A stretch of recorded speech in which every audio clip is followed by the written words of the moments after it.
Hello and welcome to Janette's TV. I'm your host, Janette Burke. We are live on location at the Meridian Hall, formerly the Sony Center in Toronto, for the Elevate Tech Conference. And what a conference this is. Jam-packed full of speakers, different venues. Today we heard from Chris Hatfield, who is a former astronaut, and we're soon going to be hearing from Martha Stewart about how to cook with cannabis. There's a lot more coming, and we're so happy to bring it to you, so please stay with us. Welcome. I am so excited to introduce our next speaker. We have the one and only David Ossip. He is the CEO and chairman of Meridian. And I want to just tell you the little Canadian, not a little, a huge Canadian success story about David's company.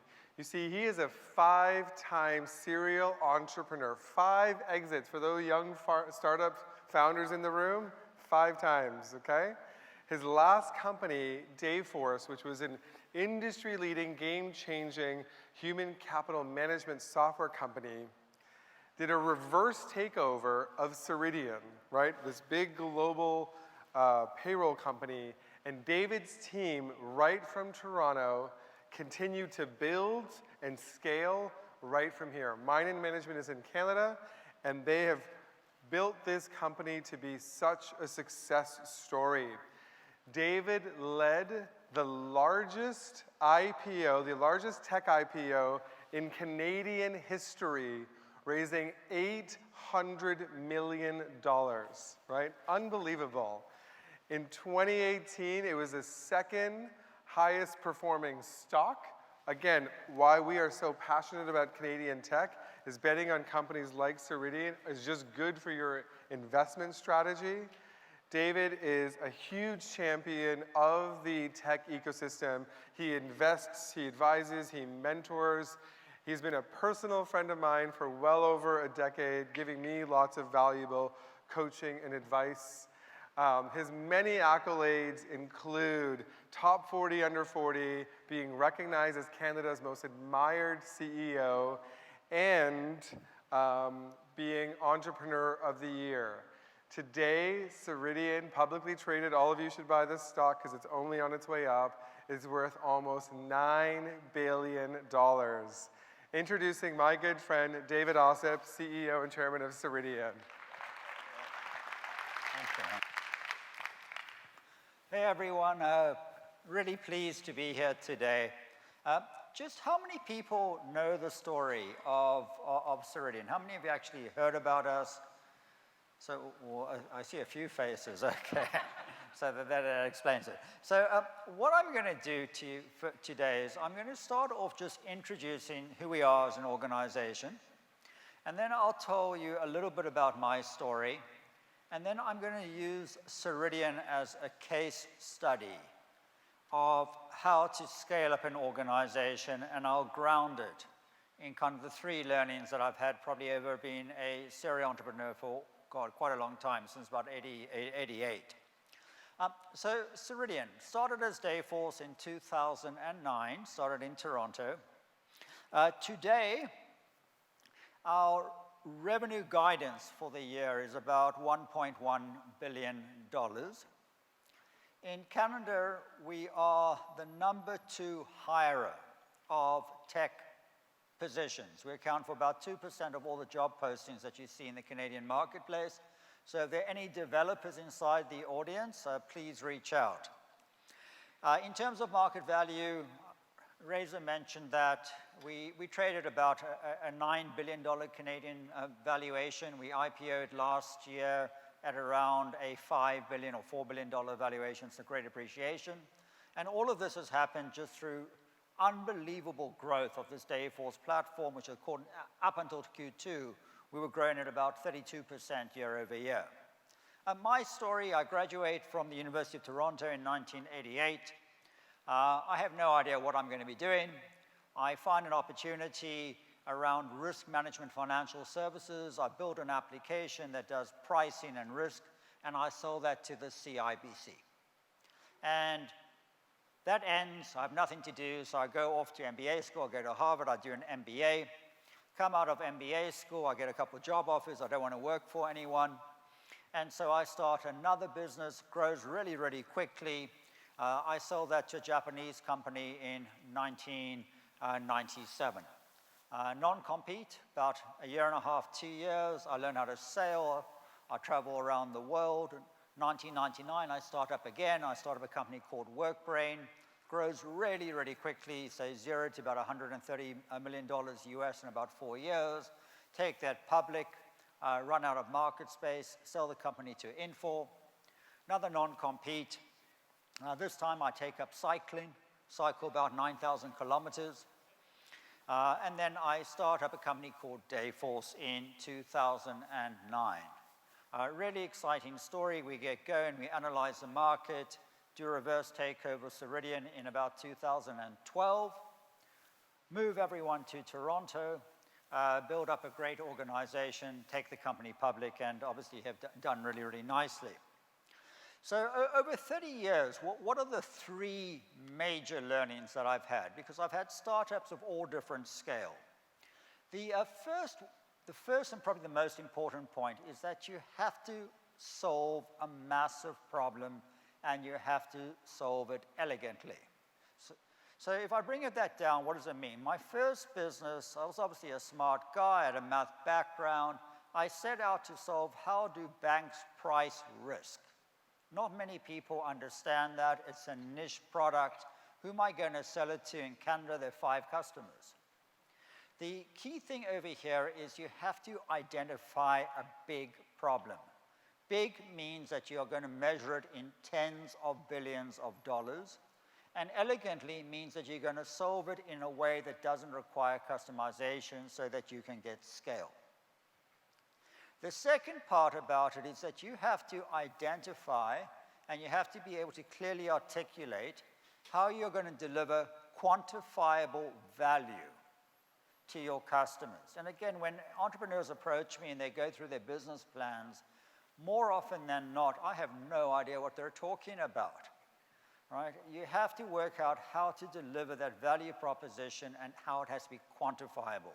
By the way, value to any corporate customer means 2 things. It means you're either going to increase sales or you're going to reduce costs. That's the definition of value.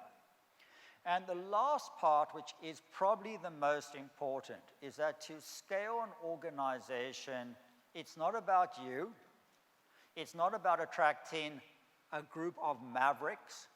What you have to do is you have to build a company culture. And you have to build a company culture in a way that everyone is aligned to deliver value. And if you do that, you most likely will be successful. So my story, if I start in 2009, my non-compete has just ended with my previous company, WorkBrain.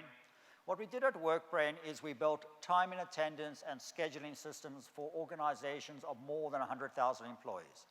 And as I mentioned, growth was tremendous for the first about 4 years, and then we hit market capacity. There just weren't that many companies. And when we tried to take the tech stack down market, which for us were companies of 50,000 employees, we found that companies weren't able to administer the IT tech stack. So 2009 comes about, my non-competes ended, and I'm looking at the market, and what's changed? Well, what's changed is that cloud technologies have become very well adopted. And I can use cloud to deliver a similar application without being constrained by IT groups. And because I am very, very sensitive to addressable market, I look at the adjacent space to time and attendance, which is payroll. So time and attendance, clock in, clock out. Payroll is the creation of your check. And what I find is first, a massive market. North America, Canada and the US, is about $20 billion and another about $20 billion globally. Second thing I notice is that the requirements across customer, regardless of industry or size, are largely the same. And that means I can build once and I can deploy without customizations and get scale on the back end. Third observation is that the average life of a payroll customer is beyond 10 years, which means that my lifetime value of any customer, once I've acquired them, should be very, very profitable.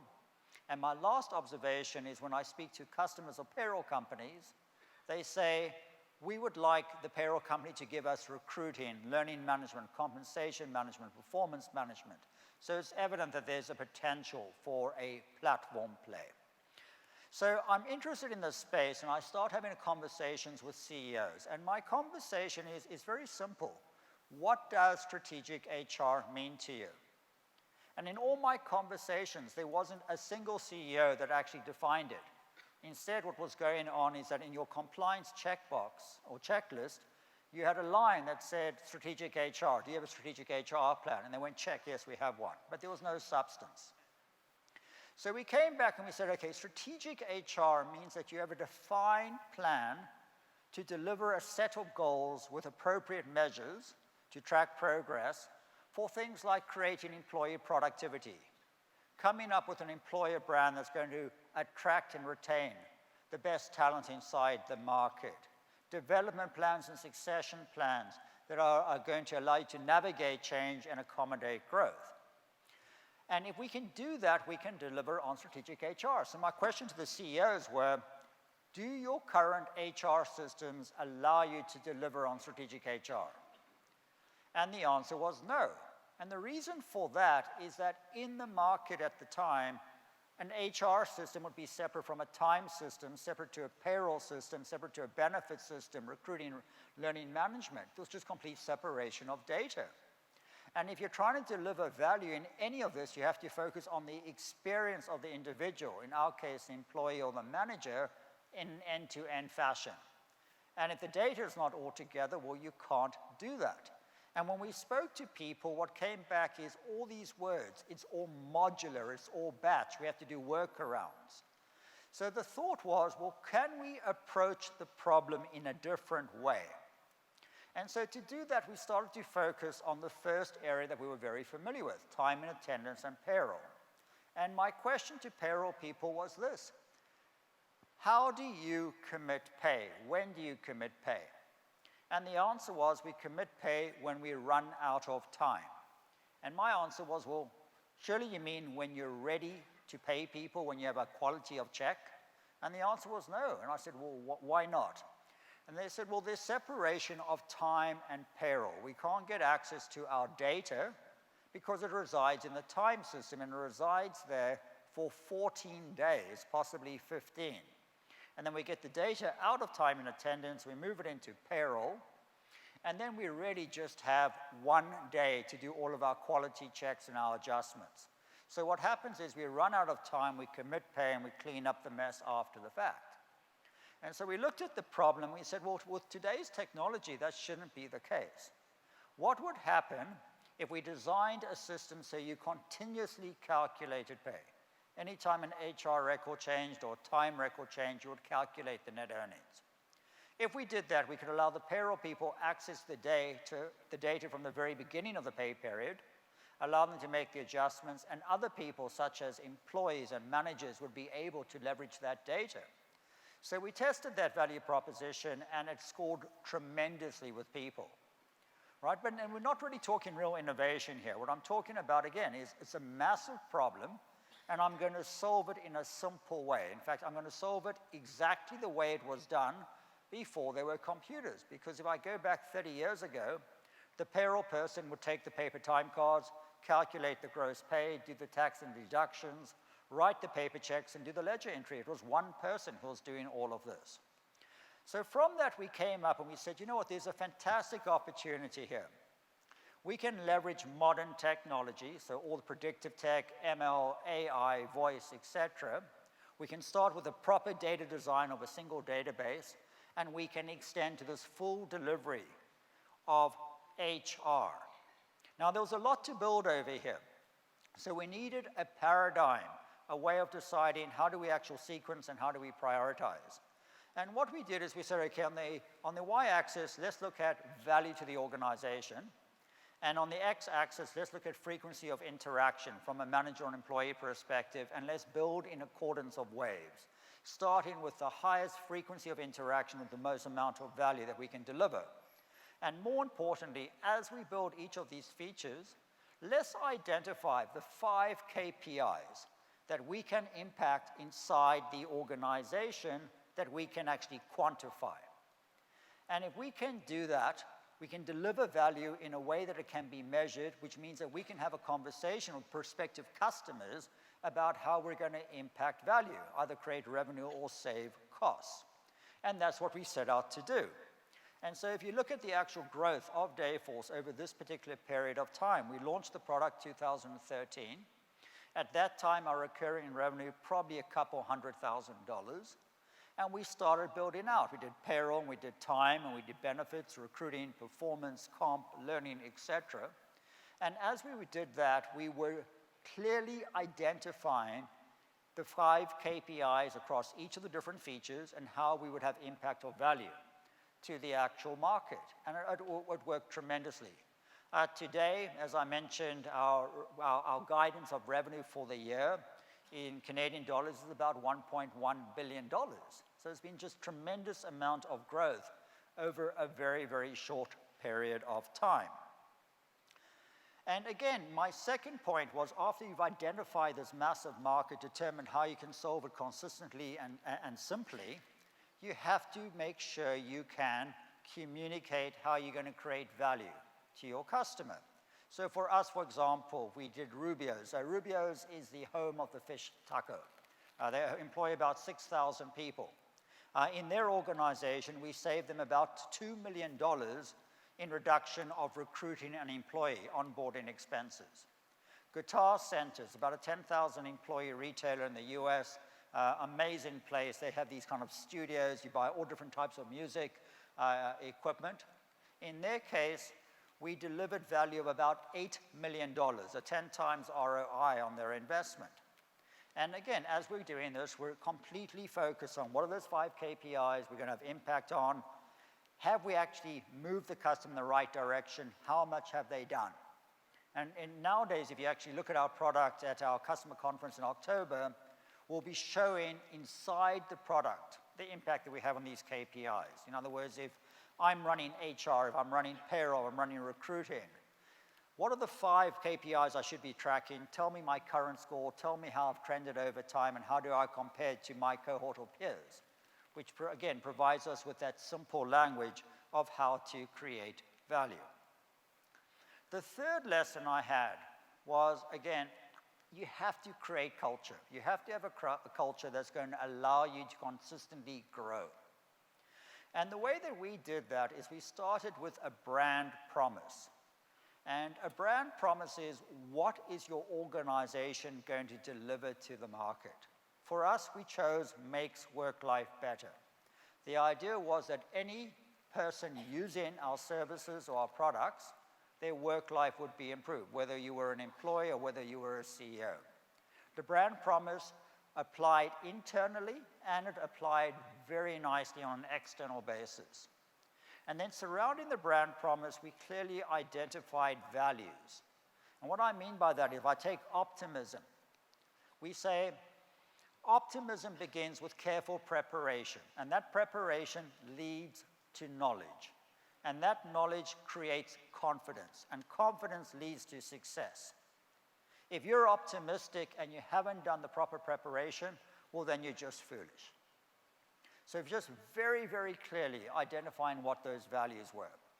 And now the brand promise combined with the values creates your framework for attracting the best people that you can get in the market. In today's employee market, people want to work for organizations that are going to have impact and change the world that they live in. From our perspective, it's gone nicely. We've won pretty much every workplace award there is, whether it be best places to work. We're EDGE certified. EDGE is effectively like the ISO standards for inclusion and diversity within inside the workplace. Best places to work for working mothers. And you know, when people say, how did you do this? Well, you've got your core values, and then you start focusing on programs that really create work-life flexibility. What does that mean? The first program we rolled out was something called a Take Two program. The idea about that is at any time you could take off 2 hours without approval to do whatever you wanted to do. Go for a bike ride, go to a kid appointment, take care of a parent.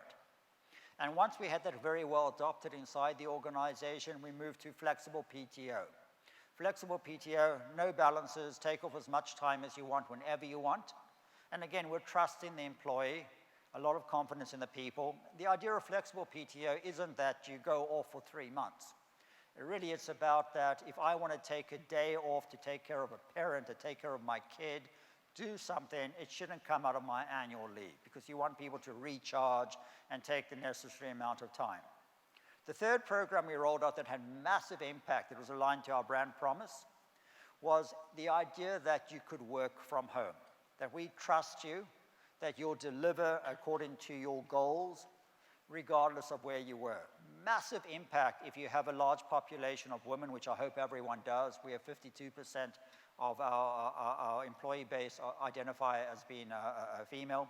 Many of them have young families. This allows them to take care of their kids, schedule work around it, but massive in terms of generating impact into the actual market.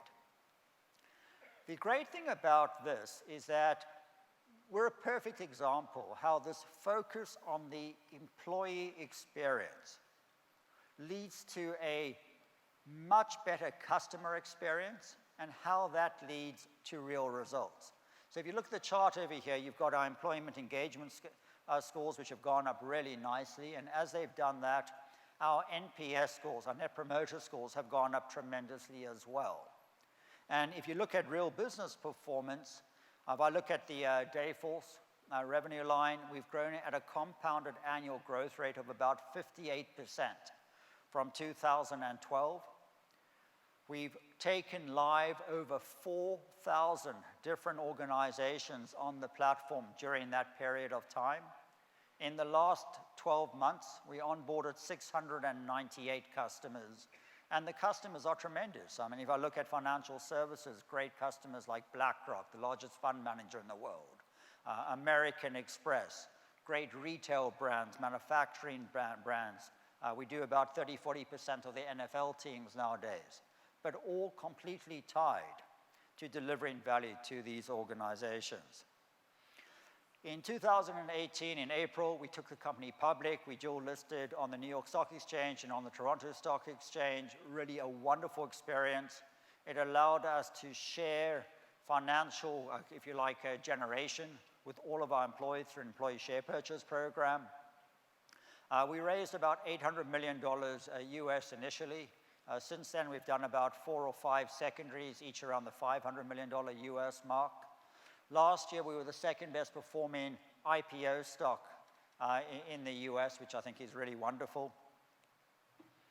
And now, going forward, again, it's about articulating how you do continual growth.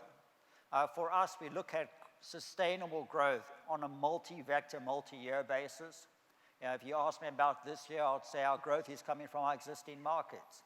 Basically, go acquire more customers, go back, extend the platform, and sell them the new products. If I go into next year, a lot of our growth comes from entering new segments. New segments for us would be, historically, we focused on that 1,000 to 6,000 employee segment. Last year, we launched an enterprise business focused on 4 different verticals, and that's been going very nicely. Recently, we launched a 5th vertical, government, again, another adjacent market. Basically, new segments to me would be the typical Jeffrey Moore, hitting the different bowling pins as you actually grow in the organization. You then have the concept of global.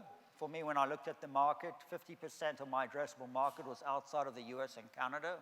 We've now started expanding. We launched payroll for the UK last year. We launched Australia in April of this year. Last week we did Ireland. Next week we'll do New Zealand. We've localized the product into about 20 different languages. We're active in about 50 different countries at the moment. And so focusing on global gives us a lot of sustainable growth in the existing market. And the final area for growth is looking at opportunities adjacent to what we currently do. 2 areas over there. One would be the movement of money. We move around $300 billion of payroll funds a year, looking at ways that we can monetize the movement of that money through things like wallet technologies. Other areas of adjacent markets for us will be things like expense management. I can take that $40 billion TAM, total addressable market, expanded by $5 to $8 billion by moving into expense management. And expense management starts with time capture and ends with payroll, so it fits very, very nicely. But just thinking about growth from a sustainable basis of how you can continue growing the organization. So just to summarize, when I look at what I've learned, start with really being honest about what your addressable market is. Each time I start a company, I probably spend 9 months analyzing the market, doing field research, picking up the phone, calling prospective customers, asking them how they actually tackle a particular problem, what are the different technologies that they look at. I typically call all of the competitors in the marketplace. I ask them about the design of the product, how they solve that problem, and then I look to see if there's a way that I can solve it more elegantly, and then I test it again. For every idea that I start, I probably pass on 20. And when I speak to young entrepreneurs, I don't really get that. What I find very frequently is that people listen with kind of happy ears. And if they hear some negative feedback, they discount it. That negative feedback is what you want to hear, because the one thing that you can't do is you can't create market. Every other aspect of running a business, whether it be operationally or whether it be financial, you can manage that type of risk. But you cannot create a market for your product if it doesn't exist. Second point, again, you have to learn how to articulate value. And again, when I hear entrepreneurs speak and they go through and they use these big, big words and all of these acronyms, I'm not smart enough to understand what they're talking about most of the time. So bring it down into simple words, 1 or 2 syllables, and really identify how you're going to quantify value at the customer. Immensely, immensely important. And the last part, consider how you're going to create that company culture. Work out how you're going to attract the best people that you possibly can find. And be mindful that the culture that you're going to start off with is not going to be the culture that you're going to end off with. That you're going to have to reinvent the organization all the time. You're starting a company, you really are thinking about how do you get everyone aligned and living at the office 24/7. Right, that's what you need in a startup culture. You need all of this energy where people are really working without really proper compensation, completely aligned, so you have a lot of inclusion events, parties, fun, etc. You get going, you have to start relaxing on that, and you have to start moving to kind of where we are. Where we are as an organization, it's not about the pizza lunch. It's about how do we actually get work-life balance? How do we get equality inside the workplace, where everyone is treated with respect, that there's proper inclusion, regardless of identity, religion, or race? How do we actually think about equality in terms of career progression? Right? In any organization, or young organization, typically you find that there are inner circles of inclusion, and if you're part of that inner circle, you get the great opportunities and you're treated in a different way. Larger organizations have to work out how to break through that and how do you create the values that really, really surround that. Just before I end, first of all, I'm delighted to be here. I think we in Canada have an immense opportunity to leverage the resources we have, the people, the schools, the education, our proximity to the US. If I can be of help to anyone at any time, please reach out to me. My email is just Dave or David@Meridian.com. If you forget that, it's Dave or David@Dayforce.com. If you message me on LinkedIn or Twitter or Facebook or Instagram, you'll probably get a response back pretty quickly as well. And I think it is so important that all of us who've actually done this continue supporting everyone else who's trying to do this so we can create this great economy of innovation. So thank you very, very much for your time today. Thanks for being with us today on Janette's TV. I'm your host, Janette Burke, signing off. Please remember to like, comment, and share all our posts with your family and friends. You will find us on Facebook, LinkedIn, Twitter, Pinterest, Vimeo, YouTube, you name it, we're there. #Janette's TV. And until next time, continue to be fabulous.